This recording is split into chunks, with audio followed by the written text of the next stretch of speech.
कि जी नहीं, प्रश्न नहीं उठता। उसी अंतराल में यूपीएस में संशोधन भी किया गया है, एनपीएस में। तो मैं सदन के माध्यम से सिर्फ इतना कहना चाहूँगा कि जब राजस्थान, छत्तीसगढ़, पश्चिम बंगाल, हिमाचल प्रदेश, झारखंड इन प्रदेशों में पुरानी पेंशन दी जा रही है, तो उत्तर प्रदेश में पुरानी पेंशन क्यों नहीं दी जा रही है, इस पर विचार किया जाए। और समाजवादी पार्टी के राष्ट्रीय अध्यक्ष माननीय अखिलेश यादव जी ने कहा था कि अगर हम सत्ता में आते हैं तो सबसे पहले हम पुरानी पेंशन लागू करेंगे। सभापति महोदय, अभी सरकार यूपीएस योजना लॉन्च किया है एनपीएस के स्थान पर, और भारतीय जनता पार्टी की ही सरकार राजस्थान और छत्तीसगढ़ में है, वहां पर पुरानी पेंशन दी जा रही है। यहां तक कि हिमाचल प्रदेश, पश्चिम बंगाल, झारखंड में भी पुरानी पेंशन दी जा रही है। लेकिन उत्तर प्रदेश की जब बात आती है तो ये उत्तर लिख करके आ जाता है जी नहीं, प्रश्न नहीं उठता। माननीय सभापति महोदय, मैं पहले भी कह चुका हूं कि ये जो एनपीएस है, जिसमें थोड़ा बहुत अभी सुधार किया गया है, एनपीएस टोटल पूंजीपतियों को तिजोरी भरने का एक माध्यम है। और आज भी जो ये यूपीएस के सुधार की बात करते हैं, यदि हमारा कोई कर्मचारी 52 वर्ष में रिटायरमेंट ले लेता है तो उसे 8 साल इंतजार करना पड़ेगा पेंशन पाने के लिए। और जो सबसे बड़ी इसमें खामी है कि कर्मचारियों का 10% जबरदस्ती उगाही करके उसमें जमा किया जाता है। माननीय सभापति महोदय, मैं यह भी कहना चाहूंगा कि एक प्रकार से ये सिविल सर्विसेज, कोई कर्मचारी और शिक्षक अगर एक भी कह देगा कि हमें नवीन पेंशन चाहिए तो हम अपनी मांग छोड़ देंगे। एक भी व्यक्ति इस प्रदेश का एक शिक्षक यह कहने को तैयार नहीं है कि यह क्यों नहीं योजना सफल है। मान्यवर, आज प्राण नंबर एलाट है नवीन पेंशन योजना के अंतर्गत। प्राण में 10% शिक्षक की कटौती होती है। उदारतापूर्वक राज्य सरकार 14% उस शिक्षक के खाते में भेजती, कुल मिलाकर 24% हुआ। पुरानी पेंशन योजना सिर्फ शिक्षक की 10% वेतन का सिर्फ 10% कटौती होती थी, जीपीएफ में जमा होता था। जीपीएफ सरकार के खाते में होता था और सरकार उस पैसे का विकास कार्यों में उपयोग करती थी। और बुढ़ापे में जब वह रिटायर होता था 60 अथवा 62 साल पर, तब उसे वो पुरानी पेंशन, और पुरानी पेंशन निर्धारित था, न्यूनतम निर्धारित है पुरानी पेंशन में। आज नवीन पेंशन में बताता हूं मान्यवर, पुरानी पेंशन में जो व्यक्ति जिस वेतन में काम कर रहा है उसके 10 महीने का एवरेज अथवा जो अंतिम वेतनमान होगा उसका 1/2 वही उसकी पेंशन होगी। जो अधिकतम हो वो पेंशन होगी। इस पेंशन योजना में, नवीन पेंशन योजना में, जो सरकार के खाते में नहीं है, ये धन्ना सेठों के खाते में जा रही है, ये शेयर बाजार में भेजी जा रही है, पैसा भेजा जा रहा है, वो में न्यूनतम पेंशन निर्धारित नहीं है। न्यूनतम ही कर दीजिए मान्यवर कि आपको रिटायरमेंट के समय इतना मिलेगा, वो तो सेवा के आधार पर फिर निश्चित होती है कि आपको कितना। न्यूनतम पेंशन नहीं देता। आज रिटायर हो रहे हैं 3 व्यक्तियों को तो मैं पर्सनली जानता हूं, झांसी का केस जानता हूं, अलीगढ़ का जानता हूं। रिटायरमेंट के बाद वो पा रहे थे 82,000 रुपया वेतन अंतिम माह। अब पेंशन कितना मिली? 1,000 रुपए। ये एनपीएस की दशा है। 82,000 काम करने वाला व्यक्ति अपने जीवन में जिस स्थिति में जी रहा था, क्या बुढ़ापे में 1,000 रुपए चाय पीने भर के लिए उसके पैसा हो जाएगा? भोजन का पैसा आएगा उसके पास? कहां से उसके? और इसका जो पैसा जमा होता है जीपीएफ में, रिटायर होने के बाद हर साल का ब्याज लग के उसे वापस होता था जीपीएफ का पैसा। वह पैसा भी इकट्ठा बुढ़ापे में मिलता था, उसके काम आता था। इसमें किसी प्रकार की धन वापसी की व्यवस्था जो की गई है वह 40% की गई है, लेकिन वह 40% भी शिक्षक कर्मचारी को नहीं मिल रहा है। मान्यवर, इस प्रदेश में हाहाकार मचा है। यह स्थिति, यह आज इस देश, जिस देश में है एक संविधान एक कानून, यह बात तो सत्य है। तो एक कानून इस प्रदेश के 4 राज्य, पश्चिम बंगाल, राजस्थान, छत्तीसगढ़ और बिहार से कटा राज्य कौन है? झारखंड।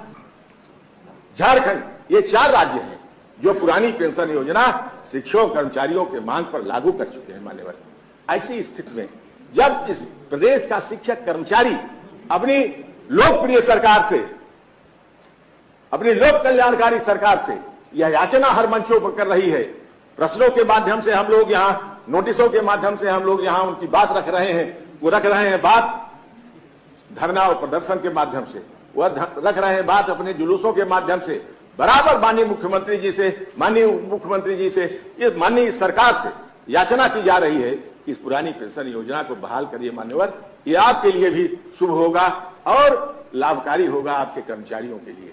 यह कर्मचारी आपके सामने न कह सके, इसलिए राज्य कर्मचारी है, आपके सामने नहीं कहेगा, आपको नोटिस नहीं देगा, लेकिन हम तो कह सकते हैं, हम उनके प्रतिनिधि के रूप में यहां निर्वाचित होकर आए हैं। हम निश्चित रूप से इस योजना को जो आप लागू किए हैं उसे समाप्त करिए।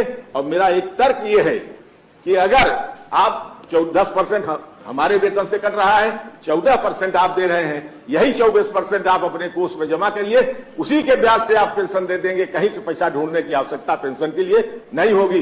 ये क्या है कि आपका पैसा वो कहां जा रहा है? शेयर बाजार में जा रहा है, कई हिस्सों में बंट रहा है, किनको किनको दिया जा रहा है आज तक। और सबसे बड़ा दुर्भाग्य मानवर, यह जो कटौती हो रही है इस प्रदेश के 75 जिलों में, मैं केवल शिक्षक की बात करता हूं, अब उनकी जानता हूं, इसलिए बात नहीं करता हूं।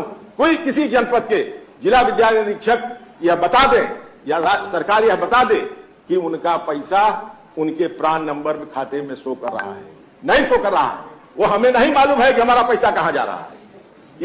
ये हमको दिखाई देना चाहिए, वह पैसा खाते में जाता है, कहां जाता है, उसका शो करने का, उसको दिखवाने का कोई भी उपक्रम नहीं किया जा रहा है। बार बार शिक्षा अधिकारियों से कहा जाता है कि मान्यवर, जो कटौती हो रही है, कम से कम कटौती की गई धनराशि शिक्षक के प्राण नंबर में शो होनी चाहिए, हमें मालूम होना चाहिए कि वह पेंशन का पैसा जो कटौती हुई वह कहां गई। मान्यवर, यह स्थिति बहुत ही दुर्भाग्यपूर्ण है। आज इस प्रदेश का शिक्षक कर्मचारी हर राजनीतिक दलों से अपनी याचना लेके जाता है, उनके घर प्रार्थना करता है, आखिर देंगे तो यही राजनीतिक दल जो भी सरकार में होंगे। सरकार में आप आए हैं, आपसे प्रार्थना की जाएगी, आपसे निवेदन किया जाएगा कि मान्यवर, यह पुरानी पेंशन योजना देने वापस लाने पर विचार करिए। नवी पेंशन योजना, जो मैंने पहले कहा था, एक किसी निष्पक्ष जांच समिति से आप जांच करवा लीजिए या अपने अधिकारी से जांच करा लीजिए। कोई भी व्यक्ति, कोई भी कर्मचारी और शिक्षक यह कहने की तैयार नहीं है कि नवीन पेंशन योजना लाभकारी है, ये अलाभकारी है, ये अनिश्चितता की स्थिति बनी हुई है। ऐसी स्थिति में मान्यवर, ये पुरानी पेंशन योजना आज कर्मचारियों के लिए अलाभकारी और अनिश्चितता की स्थिति बनाए हुए है। उनका जीवन यापन बुढ़ापे में नहीं हो पाएगा। आपकी सेवा की है जिंदगी भर, वो 60 साल तक, 62 साल तक सरकार की सेवा में है, वो दूसरे की सेवा नहीं कर रहे हैं, किसी राजा की सेवा नहीं कर रहे हैं, आपकी सेवा कर रहे हैं। सेवा का जो उन्हें प्रतिफल बुढ़ापे में मिलना चाहिए, वह बुढ़ापा उनके बुढ़ापे की लाठी है। बुढ़ापा में लाठी चाहिए, स्टिक चाहिए चलने के लिए, वही लाठी है। वह लाठी वह पेट भरने के लिए है, वह पेट भरिए मान्यवर। उस बुढ़ापे में जहां जीवन जीने का पेंशन मिलने से जो पुरानी पेंशन पा रहे हैं, मैं अपने क्षेत्र के एक अपने सम्मानित नेता का नाम जो हमारे बीच में आज नहीं है, आदरणीय Rajkaran Singh ji CB inter college में प्रधानाचार्य थे, 1992 में रिटायर हुए थे। मैं उनके घर जाता था तो वो लगभग 95 वर्ष की अवस्था में उनकी मृत्यु हुई अगले साल। कहता था, गुरुजी क्या हाल है? क्या सुरेश, क्या पूछना, बहुत बढ़िया हाल है, सरकार पेंशन दे रही है। कोई लड़के हमारी सेवा में दिन रात लगे रहते हैं, कहते हैं बाबूजी कुछ चाहिए बाप। कहें क्यों पूछते हैं, जानते हो? कहना कहें कि 40,000 मिल रही है, 10,000 मेरे ऊपर खर्च, 30,000 तो ये लोग खा रहे हैं ना मेरी, तो ये इसलिए मेरी सेवा कर रहे हैं। आज जिस बुढ़ापे को, जिस व्यक्ति को रिटायरमेंट हो जाएगा, जो आज सेवानिवृत्त हो जाएगा और 1,000 और 1,500 पेंशन पाएगा, उसका लड़का नहीं पूछेगा, घर से मार के निकाल देगा उस बुढ़ापे में। इसलिए पेंशन आवश्यक है। माने में यह पेंशन आपके लिए भी जरूरी है, सबके लिए जरूरी है। ये अब बुढ़ापे के लिए उनको सहारा चाहिए। बस इतना ही निवेदन कर सकता हूं, इतना ही कह सकता हूं कि माननीय इस पुरानी पेंशन योजना को बहाल करिए, नवीन पेंशन योजना समाप्त करिए। इस देश में परंपरा चल गई है, एक न एक दिन मुझे विश्वास है कि इस प्रदेश में भी पुरानी पेंशन योजना लागू होगी। अगर राष्ट्र के 4 राज्य यह योजना लागू कर चुके हैं तो यह इस प्रदेश में भी लागू होगी। इसी विश्वास के साथ हम आपके सामने ये प्रार्थना लेके आए हैं। इस प्रार्थना को स्वीकार किए। बहुत बहुत धन्यवाद। यूपीएस इतनी अच्छी है तो बाकी सब गवर्नमेंट जो अपने विधायक हैं, सांसद हैं, ये क्यों नहीं ले लेते? अगर इतनी अच्छी स्कीम है तो। भावनगर डिवीजन से आया हूँ मैं, स्टेशन मास्टर पद पे तैनात हूँ। तो आपको कौन सी पेंशन मिलती है?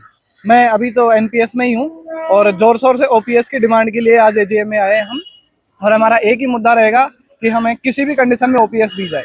अच्छा, परंतु ओपीएस बहाल के लिए कर्मचारी विरोध कर रहे हैं कि सरकार से चाहते हैं कि हमारी 2004 के बाद में जो ओल्ड पेंशन बंद है उसको फिर लागू किया जाए, पर सरकार ने कर्मचारियों की बात मानकर यूपीएस नाम दे दिया है। तो आप यूपीएस, तो वही सुविधा ऐसी सरकार बता रही, तो क्यों लेना नहीं चाहते यूपीएस? यूपीएस नाम का तो सरकार ने एक झुंझुना दे दिया है कर्मचारियों को। यूपीएस में जो अपना अंश कटेगा 10%, उसका कुछ नहीं देंगे अपने को, वो अपना सरकार के पास रहेगा। तो सरकार ने फिर 18.5% दे दिया ना, मतलब 28.5% हो चुका है। वो 28.5% दे रहे हैं, उसमें अपने को मिलेगा नहीं, वो सिर्फ पेंशन ही तो दे रहे हैं। भाई आपके पास ओपीएस है तो आपको एक मुफ्त राशि भी मिल रही है। ओपीएस में आपको कोई एक मुफ्त राशि नहीं मिलेगी, 6 महीने के हर अंश के बराबर 10% मिलेगा, तो मुश्किल से 5-6 लाख रुपए होगा। तो आप एक रिटायरमेंट होके जा रहे हो और 10 लाख कर लेके जा रहे हो, तो कैसे होगा? और बड़ी चीज है। दूसरा है कि ये अगर ओपीएस, ये यूपीएस इतनी अच्छी है तो बाकी सब गवर्नमेंट जो अपने विधायक हैं, सांसद हैं, ये क्यों नहीं ले लेते? अगर इतनी अच्छी स्कीम है तो उनके लिए अगर ओपीएस है तो हमें भी ओपीएस ही चाहिए। सिर्फ हमारा एक ही मुद्दा है, ना एनपीएस ना यूपीएस, ओनली ओपीएस। नहीं, परंतु एक और कर्मचारी की सबसे बड़ी डिमांड थी कि हमारी पहले की जो ओल्ड पेंशन की सर्विस होती थी वो 20 साल के बाद में ओल्ड पेंशन मिलती थी, परंतु इसमें यूपीएस में कर दिया है 25 साल। पर बहुत सारे कर्मचारी लेट अपने एवरेज औसत के अनुसार नौकरी लगते हैं, तो उसकी 25 साल नहीं हो पाते, तो उसको वेट करना पड़ेगा 25 साल तक। बिल्कुल, यूपीएस में क्या है कि जब तक आप पहले वीआरएस भी ले लेते हैं ना, और मान लो आपने 20 साल करके वीआरएस ले ली, तो आपको 5 साल पेंशन नहीं मिलेगी। 5 साल वेट करोगे, उसके बाद आपको पेंशन मिलेगी। एक अगर आपने सर्विस करी है 20 साल, तो आपको फुल पेंशन नहीं मिलेगी। उस टाइम आप रिटायर हो रहे हैं ना, तो उस हिस्सा मिलेगा आपको, 50% नहीं मिलेगी। उस हिस्से के हिसाब से, जैसे आप 10 साल में रिटायर हो रहे हैं तो आपको 10,000 प्लस डीए मिलेगा। उस हिसाब से वो बढ़ोतरी होती जाएगी, वो सिर्फ 50% प्लस डीए आपको मिलेगा। जब आप है ना कंप्लीट 25 साल की सर्विस करते हैं, उससे कम करते हैं तो धीरे धीरे पेंशन कम होती जाएगी। परंतु सरकार ये भी कह रही है कि नोटिफिकेशन 2025 अप्रैल में निकलेगा, तो आपको दोनों ऑप्शन दिए जाएंगे। यूपीएस लेना चाहते हो तो यूपीएस और एनपीएस, तो दोनों ऑप्शनों में से आपको कौन सा अच्छा लगेगा? हमें तो दोनों ही अच्छे नहीं लग रहे, हमारा सिर्फ एक ऑप्शन है ओपीएस, और वो हम लेके रहेंगे। यहाँ पर कर्मचारियों की सबसे बड़ी यही डिमांड है कि वो नहीं चाहते हैं कि एनपीएस न यूपीएस, वो केवल सरकारी कर्मचारी ओल्ड पेंशन की मांग कर रहे हैं, जो नियम के अनुसार 1972 में जो प्रावधान है उसके अनुसार ये ओल्ड पेंशन